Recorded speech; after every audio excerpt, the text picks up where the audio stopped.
Tyler, Henry VIII. Henry VIII. Make sure that you're also learning your Roman numerals. You know, at some point, you need to make sure that if I were to put, you know, up on the board, like, you know, Edward IV, or say that you know how to write it. Louis XVI, whatever it might be, you need to know your Roman numerals. Luxury. What happened to that? You can type it in times in Roman. Second.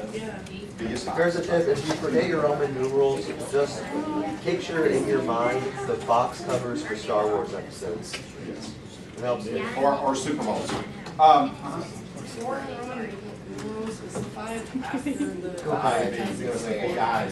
Mr. Smitty. It's IV, and then like 6 would be VI. Mr. Smitty, what happened to the other 7? What now? What happened to the other 7? There's Henry VIII. Oh my I'm gosh. going to talk. Okay. I'll talk. Okay. Now, first of all, in order to talk about Henry VIII, I feel like that we need to get in line with how does Henry VIII become Henry VIII. Okay. First of all, to give you a little bit of background information, Henry VIII is a Tudor. His last name is Tudor. His family heritage, lineage is Tudor, T-U-T-O-R. Okay. But how did the Tudors come into power? One of the things that occurred just prior to the Tudors coming into power was something we call the War of the Roses. And in the War of the Roses, the problem with the War of the Roses, I guess, was the idea that they were trying to figure out, that the English were trying to figure out who should be on the throne, which family should be on the throne. Kind of starts off with the Plantagenets, and then you end up having the Yorks and the Lancasters who are fighting. They end up, you know, certain groups sided with certain people. What was funny is they showed their leadership, or they showed who they followed by having a rose. If you had a white rose, you followed one certain party. If you had a red rose, you followed another certain party. Now the ending result will be the Tudors are the ones that get the control of the kingdom. And the Tudors combined the red and the white rose, and they created a rose with kind of white petals in the middle. Thus, it became the Tudor rose. I know that's kind of odd that one was gone from that. I spoke to T-U-T-O-R. Now, need to figure out about Henry. Okay, Henry, the person who became king first would be Henry VII. That's Henry VII. Henry VII, under the Tudors, dynasty, would be Henry VII. Henry VII had a wife. Her name was Mary. We typically know her as Mary Tudor. Okay, and Mary Tudor and Henry VII, y'all paying attention and taking notes? Mary VII had, I want to say it was like 4 children. 2 boys and a couple of daughters. The oldest child of Henry VII and Mary Tudor was Arthur. So who should inherit the throne? Arthur. If Henry VII died, Arthur should inherit the throne. Okay? And of course Henry VIII would have been born after Arthur. The oldest son actually. The oldest son inherits. He gets the throne. Okay. Why do kings want male children? So that they can grow up to be kings. So they can grow up to be kings. Now, you end up having your heir to the throne, okay? And then you have something that usually we refer to as the spare. Heir and the spare. Okay, the spare comes into play if something happens to the heir. Arthur, if you were the king, if you were King Henry VII, you would probably send Arthur off to learn how to be a king. He would be trained in diplomacy. He would be trained in being a king. Yes, sir? Back then, like right now, were people kind of forced to marry their own family? Not their own family, Like, but they were forced. No, brothers and sisters wouldn't. But they were forced a lot of times to marry people that were. It was an arranged marriage. So things like that did happen when you were young. And that kind of goes into what he's going to say. First of all, let me tell a story, and then I'll come back to that. So Arthur is going to learn how to be a king. Henry was the spare. Back then, and sometimes even people with wealth, because you got to remember that they're wealthy, they send their kids off to be trained or goes off somewhere else. You know, somebody else is watching them. You've got nannies, you've got all this kind of stuff. Henry ends up getting sent off to go to places like Canterbury to learn religion. He's going to work with people like Cardinal Richelieu. So he's going to really be learning all about the church. And the church that we're looking at during this time period is the Catholic Church. Okay, he's learning all about Catholicism. Because remember, he's not supposed to ever become king. He's the extra. Yes? What, like, country did they go? England. England. And I say England, it's really England, Ireland, and they believe they had a claim also to France. Okay? And then they argue back and forth over Scotland. Okay, so Henry has gone off and he's learning all about the church. Arthur is trying to become, king and everything, and he's kind of preparing for that. One of the things that a king, to make sure that his kingdom is always going to be in some sort of leadership role in Europe, would be to marry off your children. You marry off your daughters, or your sons for that matter, to other royalty. Arthur would be married off to Catherine, Catherine of Aragon. And Catherine of Aragon is a region of the northern coast What's her of name? Catherine of Aragon.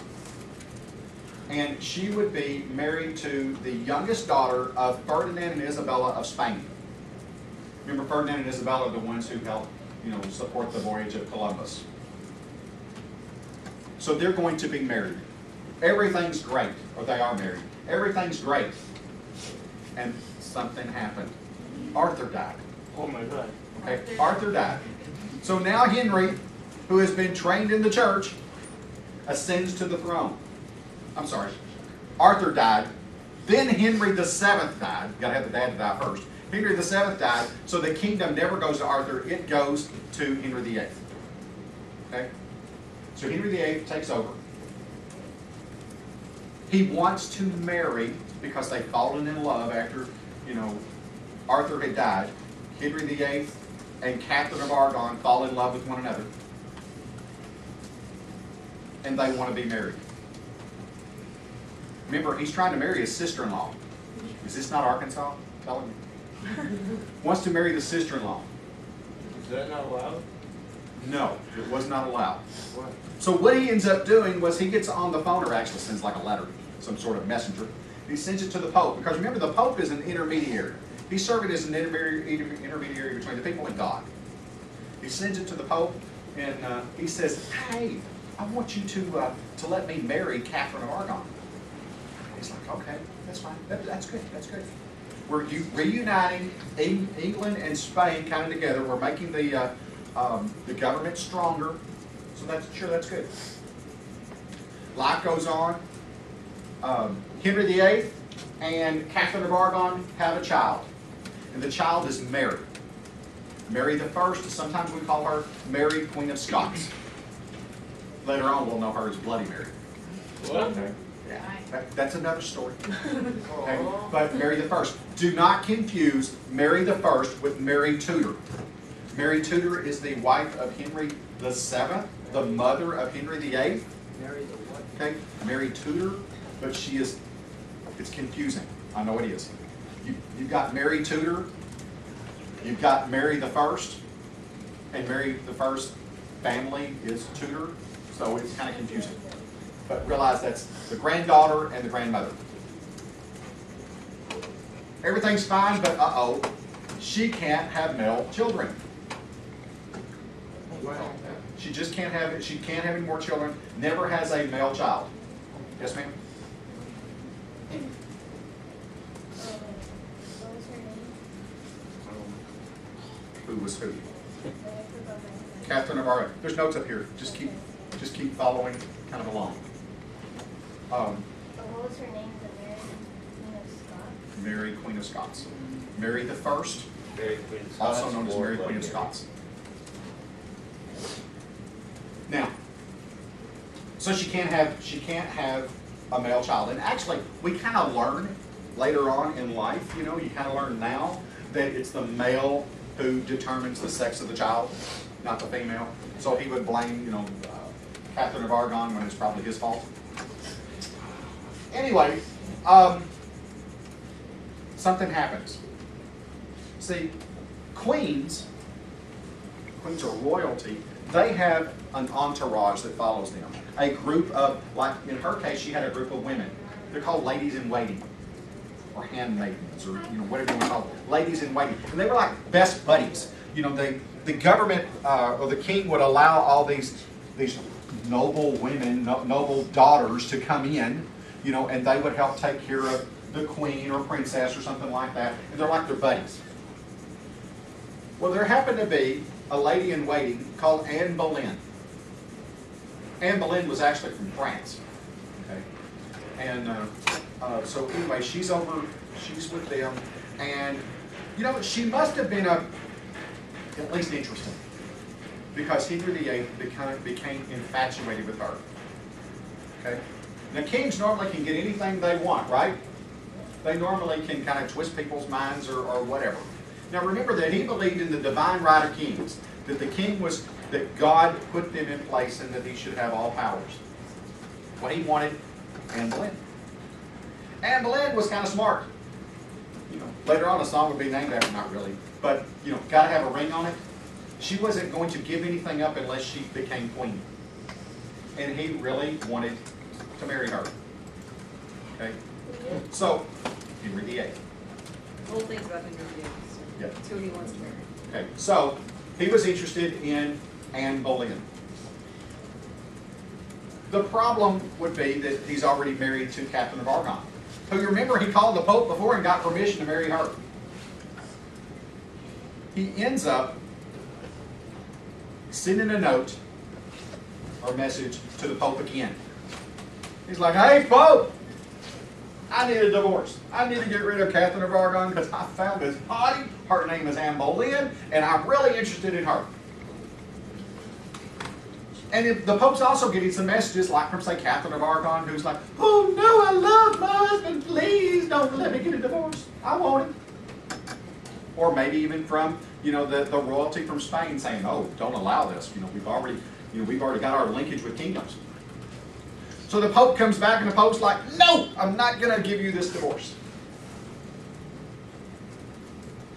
Then the king thought to himself, he's like, well, you know, divine right of kings, you know, I am a king because, you know, God wants me to be king. I have already went and I've trained with the church. I know all about the church and I know the faults. I know everything that's good about it. You know what? I don't need the Pope. So we're going to form our own church. We're breaking away. There's already been things going on in Europe with the, you know, this Protestant Reformation. Well, this is just going to kind of carry on a little bit. We're forming our own church. We're going to call it the Church of England. So England, under the leadership as being the head of church, the king, Henry VIII, they break away from the Catholic Church. Form their own church, the Church of England. Now we know that Church of England also to be called the Anglican Church. It's A-N-G-L-I-C-A-N. Anglican Church. To give you a little side note on that one. The Anglican Church, the Church of England, carries over and brings its worshiping techniques and tactics, if you will, to the colonies. Everything's fine. The Church of England is big here, the Anglican Church. But then we have an American Revolution. After the American Revolution, the Church of England changes its name in America, and it's called the Episcopal Church. Any of you Episcopal? I'm an Episcopal. What's an I don't know. I am The Church of England. in Church of America. England, but it's in the United States. It's the Anglican version here. What's it called? Episcopal. How do you spell that? It's up here somewhere.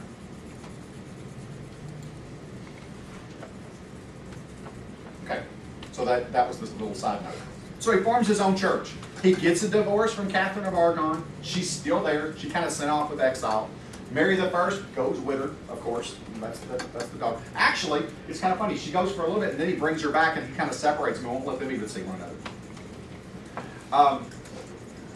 Then he gets to marry Anne Boleyn. So it's like, woohoo, he gets the woman he wants. Okay. Well, you know, because she wanted a ring on it, she got the ring on it, she became queen, got the crown, discovered a couple of things. Okay. There's actually 2 or 3 things. One thing was, she had lots of moles. Ew. She had like an excessive amount of moles, an unusual amount of moles. Okay. She also has been said to possibly have had 1 or 2 extra toes. What? Okay. So that made her a little bit unusual. Ew, that's nasty. This is also a woman that supposedly might have had epilepsy. And with epilepsy, she might have had seizures. And back then, if you had a seizure or anything like that, you know, or even the excessive moles or extra toes, a lot of people viewed that as being demonic. Okay, you know, devilish, you know, demons, that sort of thing. You know, that there's something wrong with her. Now, she promised a male heir. That's one of the key things that she says, you know, I'm going to give you a male child. She gets pregnant, she has a baby, and it's a redheaded little girl named Elizabeth. So they have Elizabeth I. She does not have a male child. At this point, he's getting disgusted with her because he's already heard all kinds of rumors, possibly that she might even be having an affair. You know, don't know if that's necessarily true, but she made lots of enemies in the court. So, you know, the idea that people were coming to her defense was not there. She ascended to the throne kind of corrupt, you know, if you will. She was a handmaiden. She wasn't a royalty, you know, anything like that. Wasn't connecting some kingdoms to one another. So, he ended up deciding that something needs to happen. Well, right before it happened, you know what? He found another woman. Oh my god. And her name was Jane Seymour. Player. Okay, exactly. He found another woman, Jane Seymour. Jane. Couldn't marry Jane Seymour though without getting rid of Anne Boleyn. And you know what? He found enough information on Anne Boleyn, and she wasn't going to let up her control. She was trying to manipulate people and everything. So they decided, or Henry decided, you know what? Off with your head. So Anne Boleyn would be executed. She would be executed. He's betrothed the next day, you know, he's marrying Jane Seymour. He's going to marry Jane Seymour. He's going to marry the love of his life, he thinks. So, Catherine of Aragon is down. She's kind of moved out to the countryside. Anne Boleyn bites the dust. Okay? And I thought about playing, you know, another one bites the dust, you know, kind of stuff as I was doing it. But, and then I thought people would know what that song meant. And now we're to Jane Seymour. Jane Seymour, she ends up becoming queen. Now, Jane Seymour wasn't somebody who was royalty from somewhere else. You know, she was more of a local noble. Really pretty. And Henry really loves her. They're married about 2 years. She has a child. The child is Edward IV. She has a male child, Edward IV. Okay, Edward IV. Okay. Everything's going great. Henry is happy. Jane is happy. And then about 2 weeks after the child is born, you know, she dies of an infection. Because you remember back then when people gave birth, doctors, whatever it was that were helping out, they didn't necessarily wash their hands. They didn't use the best of techniques. And she got some sort of an infection, fever, died. So he's got a child, a male child. Remember, he's already got 2 children. He's got Mary the First, and he's got Elizabeth I. Mary the First had been disavowed as being an inheritor of the throne because Anne Boleyn had pushed to do away with that one. Okay? Then you've got another one comes along, so they really do away with Elizabeth I going to inherit anything. So it's Edward. Yes? when you say like first or the fourth, do you mean like are they the first child or was there a The child? fourth one, maybe name that. Yeah, so throughout all of English history, Edward IV is the fourth Edward that was named Yes. in the royal family. You know, So I call him Junior, Junior, Junior, Junior. Like George the Sixth now, or something like that. Or Louis the 18th. oh my Yeah. God. You know, it's just that, it's not that he's the 18th child and they decided to name all of them Louis. It's just throughout the history. Okay, so Edward the Fourth is the son. People come up to people come up to Henry VIII, his nobles, and they're like, hey, Henry, you need to get married. You know, you got these children, you need to be married, and we believe that you need to forget all these local people. You need to go back and you need to find somebody who is a royal, somebody who is notable, and you could actually maybe unite kingdoms with. Bring power to the throne. Yeah, bring more power and possibly money or wealth. Because if I remember right, during that time period, they were having some financial troubles and possible wars. And you know, they had already aggravated Spain. You know, so that's a big problem. Spain is a problem. France is always a problem with them. But anyway, so he sends these people out. Now, when he sends these advisors out, he also sends an artist. Because you remember back then, it's not like somebody's coming up and going, hey, click, and then coming back. You've got to send an artist that's over, that's going to have to get, you know, this beautiful maiden from Bavaria, and they're going to, you know, paint a picture, and then it's going to come back, and he's like, hey, she's sexy, or hey, she's not. Okay? Well, they go to an area called Cleves, and they find a lady by the name of Anne of Cleves. Okay, and Cleves would be in an area that would be, it's German. She would be a Lutheran princess, and it's going to be in like the Belgium, Netherlands, German region, that region. So, they find this one that comes back, pictures are okay, so they organize this marriage.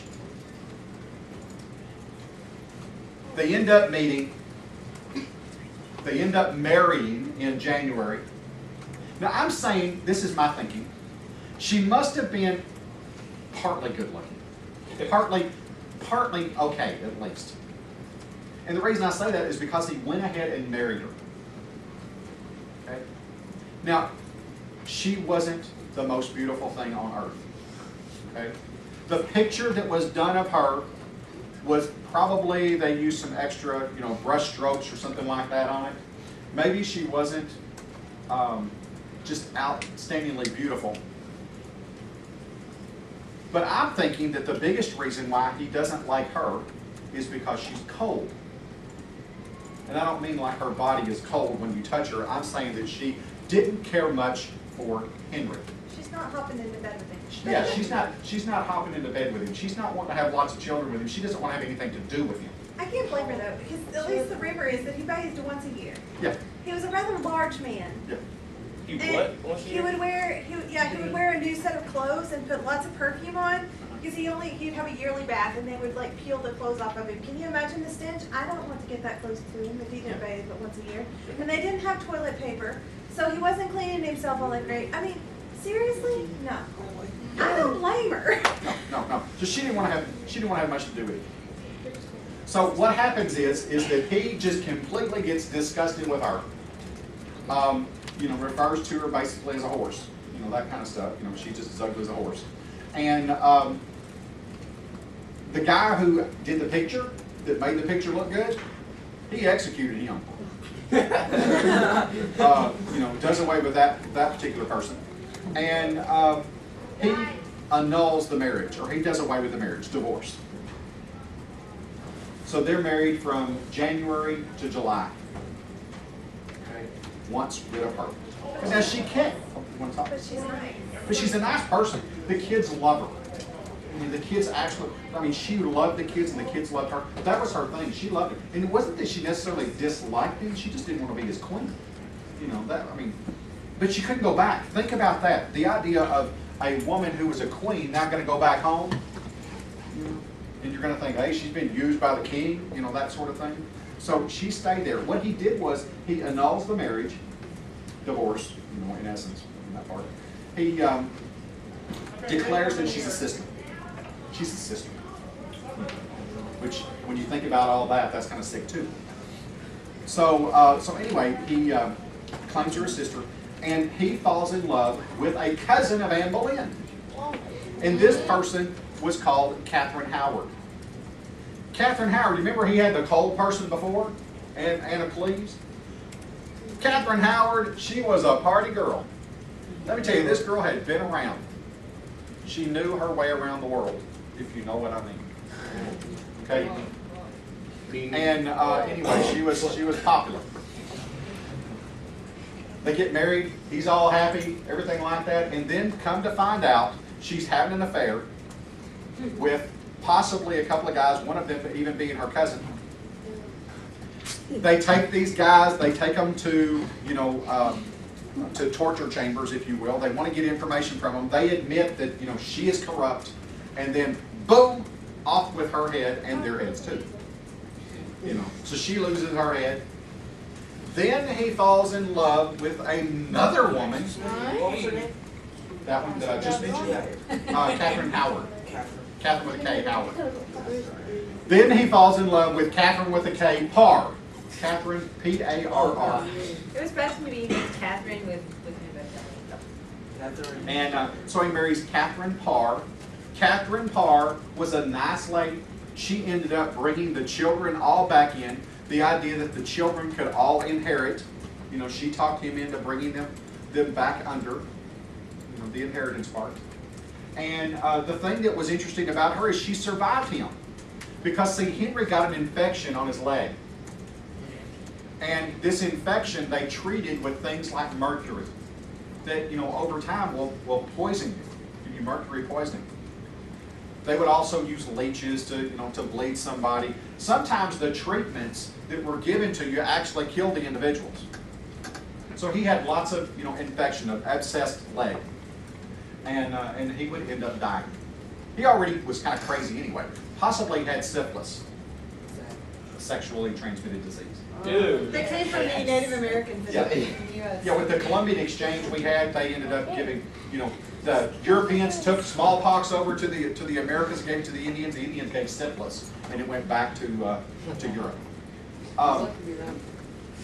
The interesting thing about Catherine Parr is that Catherine Parr would immediately marry somebody else after he died, and Catherine Parr would die within a year.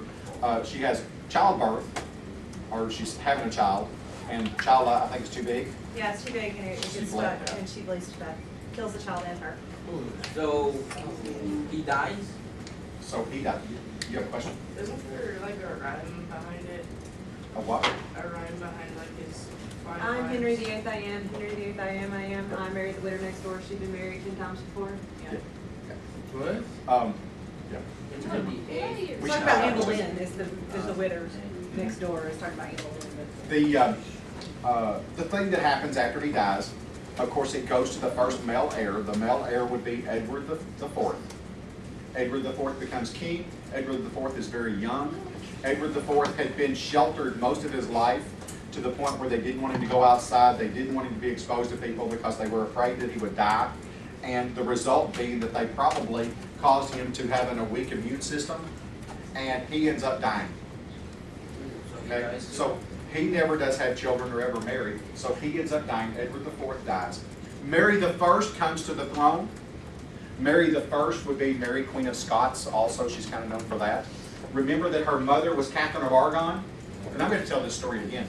But Catherine of Aragon, and she was big, devout Catholic. So now you've got all these Protestants, and she would go out persecuting Protestants. Okay? Oh, that's not Sometimes Bloody Mary is referred to that aspect of what she would do with the, going after Protestants, but sometimes it also goes to her own death because of how she died. She ends up giving up her throne to Elizabeth I. Elizabeth I will rule for forever until James I. And there will be a short little time period where the throne is contested.